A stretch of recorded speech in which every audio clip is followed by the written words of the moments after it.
Trailer കണ്ടപ്പോൾ ഇഷ്ടമായി എന്ന കാരണത്താൽ കണ്ടൊരു ചിത്രമാണ് ലോക ചാപ്റ്റർ 1 ചന്ദ്ര. പക്ഷെ എന്തോ എനിക്ക് ഈ സിനിമ വല്ലാതെ ഇഷ്ടമായി. എങ്കിലും ഒരു എക്സ്പ്ലനേഷൻ ചെയ്യാൻ മാത്രമുള്ള സിനിമയായിട്ട് ഇത് തോന്നിയിരുന്നു.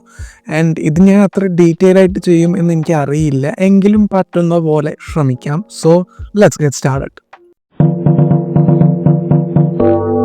സ്വീഡനിലുള്ള ചന്ദ്രയെ ബാംഗ്ലൂരിലോട്ട് വിളിക്കുന്നത് അവിടുത്തെ ക്രൈം ഫൈറ്റ് ചെയ്യാൻ വേണ്ടി അല്ലായിരുന്നു. എനിക്കിതിനെക്കുറിച്ച് തോന്നിയത് എന്താണെന്ന് വെച്ച് കഴിഞ്ഞാൽ, ഈ കളിയങ്കാട്ട് നീലി ഒരു ക്രൈം ഫൈറ്റർ ആണെന്നാണല്ലോ ഈ സിനിമ പറയുന്നത്.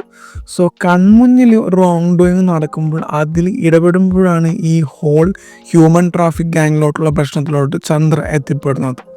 ആദ്യം റോസിനെ ഹറാസ് ചെയ്യാൻ നോക്കിയപ്പോൾ ഒരുത്തനെ കയറി ചന്ദ്ര അറ്റാക്ക് ചെയ്യുന്നു.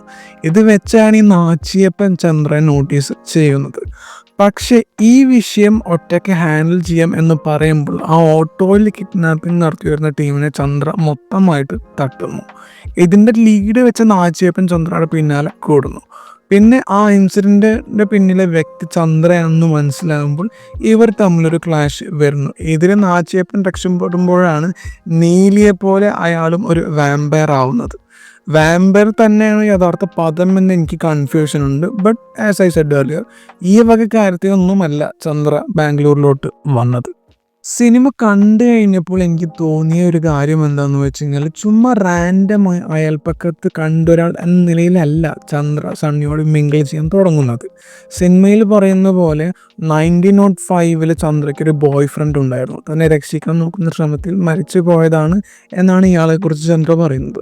സോ എനിക്ക് തോന്നിയത് എന്താണെന്ന് വെച്ച് കഴിഞ്ഞാൽ, ചന്ദ്രക്ക് മുന്നേ അത്ര ക്ലോസ് ആയിരുന്ന ഒരാളെ പോലെയാണ് സണ്ണി കാണാനുള്ളത് എന്ന കാരണത്താൽ ചന്ദ്ര ഒരുപക്ഷെ അയാൾ അറിയാതെ വാച്ച് ചെയ്തിട്ടുണ്ടാവും. അല്ലാതെ ഇയാൾക്കൊരു ആക്സിഡൻറ്റ് സംഭവിച്ചേക്കാം എന്നൊരു ഘട്ടത്തിൽ കറക്റ്റായിട്ട് അവിടെ വരില്ലല്ലോ. അതൊരു ചോദ്യം എനിക്കുണ്ട്. പട്ടണത്തിൽ ഭൂതമൊന്നുമല്ലല്ലോ സ്മരിച്ചാൽ അപ്പം തന്നെ വരാൻ. പിന്നെ ഈ ലുക്കലൈക്കിന് ഉപരി ഈ സണ്ണി ഒരു റീഇൻകാർണേഷൻ ആണോ എന്ന് എനിക്കൊരു ചെറിയ ഡൗട്ടുണ്ട്. ഇയാളുടെ ലുക്കലൈക്ക് എന്ന് പറയുന്ന ക്യാരക്ടറും ഇയാളും സിനിമയിൽ ചെയ്യാൻ നോക്കുന്ന സെയിം പരിപാടിയാണ്. അത്ര പൊട്ടൻഷ്യലൊന്നും ഇല്ലെങ്കിലും ചന്ദ്രയെ പ്രൊട്ടക്റ്റ് ചെയ്യുക എന്നൊരു പർപ്പസ് മാത്രമേ ഈ രണ്ട് ക്യാരക്ടേഴ്സിനും ഉള്ളതായിട്ട് സിനിമയിൽ പറയുന്നുള്ളൂ. കളിയങ്കാട്ട് നീലയെക്കുറിച്ച് എനിക്ക് അത്ര അറിവൊന്നുമില്ല. പക്ഷേ ഈ കടമുട്ടത്തെ കത്തനാർ സീരിയലിലൊക്കെ ഈ ക്യാരക്ടറിൻ്റെ നെഗറ്റീവ് ക്യാരക്ടറായിട്ട് ചിത്രീകരിക്കുന്നതായിട്ട് കണ്ടതാണ് ഞാൻ ഓർക്കുന്നത്. ഈ ഭയങ്കര ക്രൂവലായ ഒരു രാജാവിൻ്റെ കാരണം നീലിയ എന്നൊരു ക്യാരക്ടറായിട്ടും ഈ കഥാപാത്രത്തെ ഒരു പോസിറ്റീവ് ക്യാരക്ടറായിട്ടും ഞാനൊരു സൂപ്പർ ഹീറോ ആയിട്ടൊക്കെ കാണുന്നതൊക്കെ ആദ്യമായിട്ടാണ് കാണുന്നത്.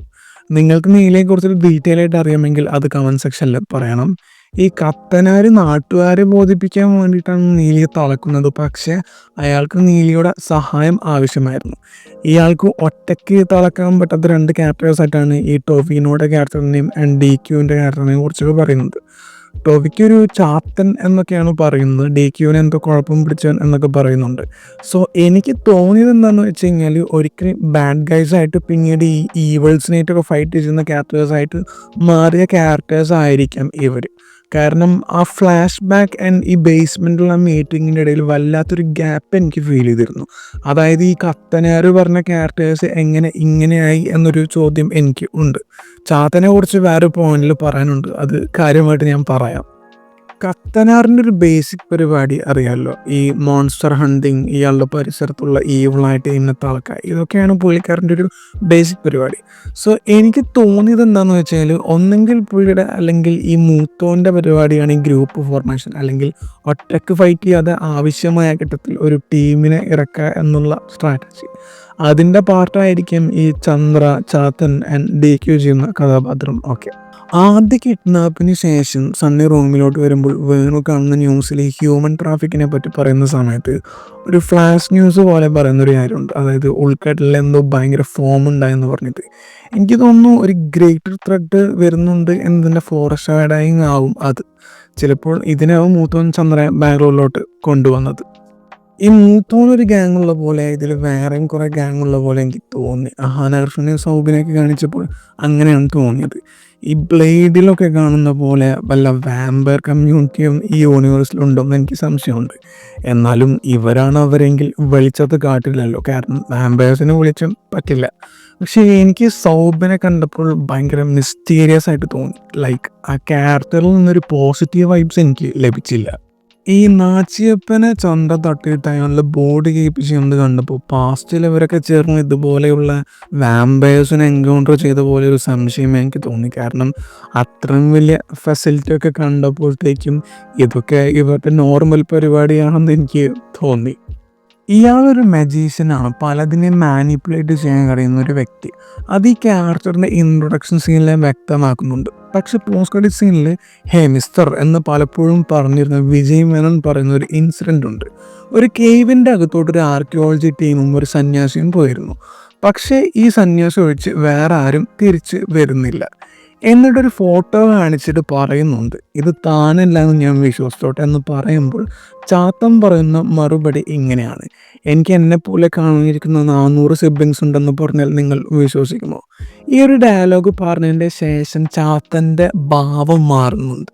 ഈ ഡയലോഗിൽ എനിക്ക് തോന്നിയത് 2 പോസിബിലിറ്റീസാണ്. ഒന്നെങ്കിൽ ഇയാൾ പറഞ്ഞ പോലെ ഇയാളുടെ ഒരു സിബ്ലിംഗ് ആയിരിക്കും അത്, അല്ലെങ്കിൽ ചാത്തവിദ്യകൾ വഴി ഇയാൾ നടത്തുന്ന ഒരു ഇല്യൂഷൻ അല്ലെങ്കിൽ ഒരു മാനിപ്പുലേഷൻ ആവും ആ കേവിൽ സംഭവിക്കുന്നത്.